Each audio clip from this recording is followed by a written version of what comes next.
Welcome to Speak Fluent English, the podcast designed to help you train your ear, gain confidence, and speak English fluently in real-life situations.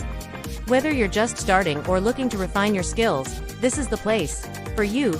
I'm Sophia, and together with David and Valeria, we explore different ways to make English learning simple and effective. Welcome to SFE, Speak Fluent English, the podcast where you learn English without losing your mind. Today, we have a special episode because we're going to prove that you can speak English with only 100 words. Yes, you heard that right. You don't need thousands of words to communicate, just the essential ones. And this isn't an exaggeration. Studies show that English has thousands and thousands of words, but only a small percentage is actually used in daily life. If you master that small group, you already have a solid foundation for speaking and understanding the language. Exactly. Think about a 2-year-old. They don't know many words, but they communicate. They use simple phrases like, I want milk or go there, and people understand them perfectly. So today, we'll show you how to do the same without sounding like a toddler. We'll break these words into categories so they're easy to remember and explain how to use them in real-life situations. And before you ask, yes, we're going to make this fun, because learning English doesn't have to be boring. But first, an important question. Where's Valeria? Probably on her way with a spilled coffee and a tragicomic story. I bet she arrives in 20 minutes with a new excuse. Now let's answer an important question. Why only 100 words? If a 2-year-old can communicate with basic phrases, so can you. The key is to learn the most commonly used words and combine them smartly. We're not saying that with 100 words you'll be Shakespeare, but you'll be able to handle most everyday situations without a problem. And that's what really matters when learning a language. Think about it. When you learn a new language, your brain gets overwhelmed with so much information. If instead of trying to learn everything, you focus on the most useful words, you progress much faster. In fact, you'd be surprised how many native speakers use a limited vocabulary in their daily lives. You don't need fancy words to be understood. Does anyone at a store say, "Could you please provide me with a portion of that delicious baked bread?" No. They say, "I want bread." Direct, simple, and it works. So, to make this easier, we're going to break the words into a few categories. Think of them as the building blocks of your English. Start for the essential verbs. Let's see how to use these words in real life. What does this look like in action? Let's do some simulations so you can see how easy it is to use these 100 words in real life. Let's start with a classic. Ordering food at a restaurant. If I say I want food, people understand me, but it's not the best way to say it. If I change it to I want a burger, please, it sounds more natural and polite. The word please is key because in English, politeness and tone matter a lot. Exactly. Now, let's move on to another scenario. Asking for directions. Seriously, with this, you can survive any trip. In fact, my first time in the US, I basically just said I want this and pointed at things. And it worked. Not perfect, but enough to communicate. That's what matters. Fluency isn't about speaking, about getting your message across without fear. Welcome to our deep dive, and today it's all about essential English vocabulary. Sounds good. Yeah, it seems like you've really been doing your research. Yeah. You've got blog posts, language learning websites, even some like personal notes in there. It seems like you're either getting ready to travel or chat with some new friends, or maybe even get ready for some business conversations. Yeah, maybe all of the above. Right, exactly. And you know what's cool is that all of your sources really seem to emphasize this idea that you got to master those basics. Yeah. It's like learning a musical instrument. You don't just jump into a concerto. Right, yeah. You start with like scales and chords and arpeggios, all those like building blocks that kind of give you the skills and the confidence to go on to something more complex later on. Yeah, I like that analogy. Yeah, language is the same way. Yeah, so basic vocabulary is our scales and chords. Exactly. I like that. Okay, well, I'm seeing a lot of sources kind of jump right into greetings. Oh, yeah. For sure. And we've got the classics like good morning and good evening, but some even mention long time no see, which I find so charming. It feels almost poetic. Is it really that common? It is. It's a great example of how even simple greetings, they can carry those cultural nuances. Yeah. And what's important here isn't necessarily like memorizing a bunch of phrases, but understanding like the purpose behind them. Yeah. It's like they're signals of politeness and respect and, pave the way for smoother communication, even if your grammar isn't perfect yet. So it's like extending a hand before you start a conversation. Exactly. Kind of a universal gesture of goodwill. Yeah. Okay. But speaking of hands, I'm seeing a ton of high-frequency verbs all across these sources, words like to be, to have, to do, to go, to get. It's like they're the backbone of every example sentence. Yeah, they're the engine of the English language. Yeah. Think about how often you use them even without realizing it. Yeah. Like mastering these verbs, it isn't just about memorization, it's about understanding how versatile they are. The verb to be, it can be used to describe your state of being or your location, even your identity. And then when you combine them with prepositions like go to, go on, go out, they all have these distinct meanings, and you create endless possibilities for communication. It's amazing how much you can pack into just a few words. I know, right? So we've got our greetings, we've got our verbs. Yeah. What else do we need to build this foundation? Well, think about it this way. You've got the frame of your house. You've got the engine that makes it run. Now you need walls and furniture, maybe some paint to liven things up. Okay. You need nouns and adjectives. Okay. Your sources, they give these lists of common nouns, things like apple, city, market. And then you've got your descriptive adjectives, red, beautiful, busy. Right. And a few sources even suggest, focus on words that are relevant to your needs. Oh, for sure. So if I'm planning a trip, I might want to prioritize hotel or airport or restaurant more than, say, spaceship or black hole. Right. Exactly. Although those are cool words, too. They are good words. Yeah, it's about being strategic. Right. And, if you take those nouns and adjectives and you combine them with those core verbs we just talked about, you can start to construct these simple yet effective sentences. Okay. Like, I'm at the airport. I want to eat at a restaurant. It's all about building those blocks. Building blocks. I like it. I got it. Yeah. But there is one block that always trips me up. What's that? Prepositions. Oh, yeah. Especially in, on, and at. Why are they so tricky? I understand your frustration. Even native speakers can stumble over these. Right. Yeah, they're small words, but they've got these nuanced meanings. But don't worry. Your sources, they offer some helpful guidelines. In range, it's often used for larger areas like countries or cities, whereas at pinpoints a more specific location. Okay. On tends to be used for days and dates. So in France, at the museum on Tuesday. Exactly. Okay. That makes sense. But I have to admit, I've seen those rules broken even in published books. Yeah, well, that's because context is key. Sometimes idiomatic expressions or specific situations, they call for a different preposition. Okay. Think about the phrase, in the morning. We don't say on the morning. Right. And that's where things get really interesting because you start to see that language. It's not always about these rigid rules. Right. It's about understanding the nuance of usage. Nuance. Okay, speaking of nuances, there was one part in here that really blew my mind. Words with multiple meanings. Oh, yeah. One source pointed out that words like set, ring, and get each have tons of different definitions. It's true. It's almost like a secret code where one word can unlock so many different ideas. What's fascinating is how we just instinctively use context to decipher meaning. Okay. For example, take the word set. It could mean to place something somewhere. It could mean a collection of items. It could even mean the scenery in a play. Oh, wow.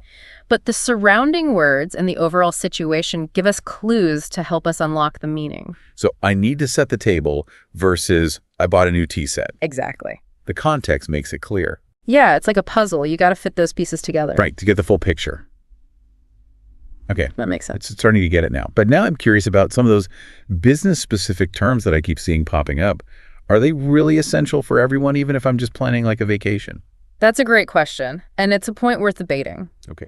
You're right. You might not need to know the intricacies of financial jargon if you're just relaxing on a beach. Right.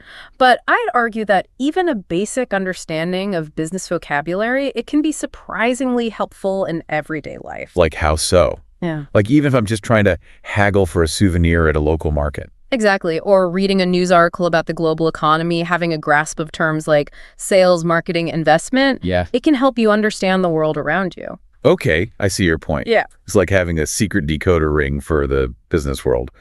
But are we talking about complex terms here or just the basics? Well, your sources, they highlight words like manager, headquarters, suppliers. These are common terms that you're likely to encounter in any professional setting, even if you're not working in a, high-powered corporate environment. Right, and things like full-time versus part-time, which is relevant for anyone looking for a job regardless of their industry.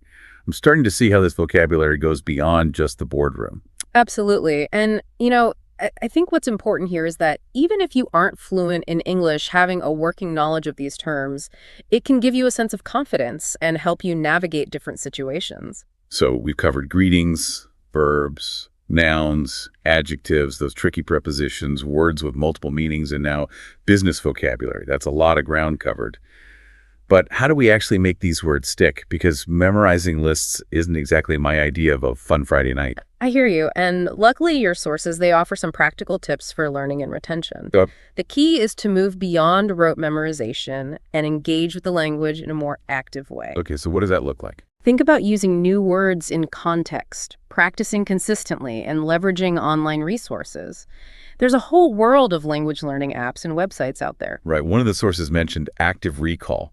And I remember using flashcards when I'm learning Spanish. It was actually kind of fun and it really worked. Is that what they mean by active recall? Exactly. By actively testing yourself, you're strengthening those neural pathways in your brain, making it easier to remember the information. And don't underestimate the power of repetition. Spacing out your study sessions over time helps to solidify those memories.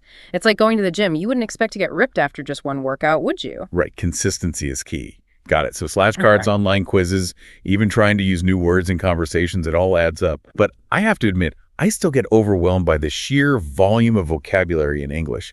It's like staring up at a mountain of words, and I'm standing at the bottom with my little hiking boots on, wondering how we'll ever reach the top. That's a great analogy, but remember, you don't have to conquer the mountain in a single day. It's about taking it one step at a time, focusing on those essential base camp skills first, and then gradually expanding your vocabulary as you gain confidence. Okay, that makes me feel a little bit better. It's not about reaching the summit overnight. It's about enjoying the journey and learning along the way. What about just immersing yourself in the language? Could that help, like watching movies, listening to music, even reading children's books in English? That's a fantastic strategy. It's like osmosis. You're absorbing the language without even realizing it. You're exposed to new words and phrases in a natural, engaging way. And remember, don't be afraid to make mistakes. It's all part of the learning process. Speaking of mistakes, I remember reading in one of the sources about how confusing it can be when a single word has multiple meanings in English, like get it. It can mean to obtain, to arrive, to receive, to understand. It's almost like one word is trying to do the job of five. That's the beauty and the challenge of English. It's packed with these multifaceted words, often with roots in different languages and historical contexts. But like we discussed earlier with the word set, context is your guide. It's like a linguistic puzzle. You have to look at the surrounding words and the overall situation to unlock the intended meaning. So if someone says, I get it, they probably mean they understand. Whereas I need to get a new phone clearly means acquiring something. It's all about those subtle clues. Precisely. And the more you expose yourself to the language through reading, listening, speaking, the better you'll become at deciphering these nuances. You'll start to develop a feel for the different shades of meaning. Okay, I'm feeling more confident already. But before we wrap up, I wanted to touch back on something you said earlier about those business-specific terms. I'm curious, why do you think it's important for everyone to have at least a basic understanding of this vocabulary, even if they're not working in a corporate setting? That's a great question, and it touches on something really important about language in general. English in particular has become the lingua franca of business and global communication. Whether you're reading news articles, negotiating a price at a market, or even just trying to understand the conversations happening around you, a basic grasp of business vocabulary can empower you. It's about being informed, being able to participate, and feeling confident in navigating the world around you. Yeah, it's like it gives you a voice even in situations that might feel a little bit outside your comfort zone. Yeah. That makes a lot of sense. Wow. Wow, we've covered so much ground today, from basic greetings to verbs and nouns, those tricky prepositions, words with multiple meanings, and even delving into the world of business English. Yeah. I feel like I've gained a whole new perspective on the power of even just a limited vocabulary. And remember, this is just the beginning. Right. What's truly fascinating is that even with just a small set of well-chosen words, you can express yourself, you can connect with others, you can navigate a wide range of situations. It's about, choosing the right tools for the job and using them with confidence. It's like having a small but well-stocked toolbox. Yeah. You don't need every gadget under the sun. Yeah. But you need the essentials to get things done. Right. So what's the takeaway here for our listener? What's the one thing that they should remember as they kind of embark on this English language journey? I'd say embrace the journey. Okay. learning a new language. It's an adventure. It's full of discoveries. It's full of challenges and, those aha moments when things suddenly click. Right. Don't be afraid to make mistakes. Experiment with new words and phrases. And most importantly, have fun with it. I love that. Yeah, it's a reminder that language is more than just rules and grammar. It's a tool for connection, for expression, for exploring the world around us. But before we sign off, I have one final thought for our listener. We've talked a lot about how learning English can help you communicate with others. But have you ever considered how it might change the way you think? That's a really interesting point. There's actually a growing body of research that suggests speaking multiple languages can actually boost your cognitive flexibility, enhance your problem-solving skills, and even improve your memory. Really? Yeah, it's like opening up new pathways in your brain, allowing you to see the world from different perspectives and approach challenges in innovative ways. So learning English isn't just about adding words to your vocabulary. It's about expanding your mental horizons and becoming a more adaptable, creative thinker. Exactly. It's almost like a mental workout. The more you challenge yourself, the stronger and more agile your mind becomes. Yeah, and who knows, maybe learning English will even spark a newfound passion for language learning in general. Right. There's a whole world of languages out there, each with its own unique beauty and cultural richness. That's a fantastic point to end on. So to our listener, keep exploring, keep learning, and keep pushing yourself beyond your comfort zone. You might be surprised at what you discover not only about the English language, but about yourself as well. Well said. Happy learning. Habla Valeria. Hello, my beautiful people. Sorry, I'm late. Again. The traffic, my coffee, my dog. Long story. Anyway, what did I miss? Just the part where we explained how to speak English with 100 words. Something you've probably already been doing without realizing it. Wait, are you telling me I've been speaking English with less than 100 words for years? I'm a genius and didn't know it. Well, genius is a strong word, but yeah, kind of. In fact, let's do a test. Try speaking using only these words for 1 minute. I want big coffee now, please. My dog is very crazy always. This is harder than I thought, but hey. People understand me. Termina Valeria. This is the challenge for the listener. Snow. It's your turn. Can you write a short conversation using only these 100 words? Send us your example on social media, and we'll review it in the next episode. And if you want to learn more tricks to speak English easily and quickly, subscribe and check out our previous episodes. And remember, if Valeria can learn English, anyone can. Everyone, see you in the next episode. Bye. Thanks for listening to SFE, Speak Fluent English. If you found today's episode helpful, share it with a friend who's also learning English. And don't forget to subscribe so you never miss an episode.